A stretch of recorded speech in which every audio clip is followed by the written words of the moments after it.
day. There's apples under pressure. You buy stocks on Tuesday and sell them on Friday. The market is as volatile as you'll ever see. Traders saying this is the craziest day they have ever seen in these markets. Veteran traders saying they've never seen anything like it. This video is sponsored by the award-winning Daily Market Movements trading platform. To open a live or demo account, simply visit dmmtradingplatform.com.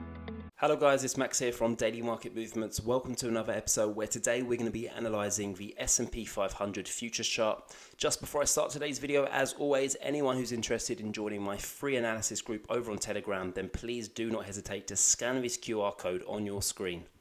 Let's start here with the S&P 500. The past couple of weeks, or the past month and a half, we've been forming this Elliott wave structure, which of course completed when we had that CPI reading last Thursday. So that's your 5-wave Elliott wave structure, and you could even argue that we're trying to play one out actually for the whole year. So if I just quickly did a quick chart here, you could argue that this is the Elliott wave structure that we've currently formed, and right now it's the final of that 5th stage. And what I'm anticipating here is an ABC correction. So it may be that if we have a 5-wave structure towards the upside, we just need this ABC correction to kind of form over the next couple of trading sessions and weeks, etc. So I feel like we are due a bounce here. In the short term, we're due this, to complete that ABC correction, which perhaps takes us up towards that 50-day EMA. So I think 3,800 is going to be a target. But one thing that does concern me for this market is that many investors are expecting us to go down to fair value, and fair value is down at 3,200. So it's quite a little bit further below from where we're currently trading at this moment in time. It gives us around about 11% drop from current price levels. And to be honest with you guys, I actually would just like to go down there straight away and get it over and done with. But unfortunately, that's not how the markets works. We have these cycles, and I think the next cycle is a short-term rise towards that 3,800 price level, and then that's where we may see some further weakness as we go and target 3,200.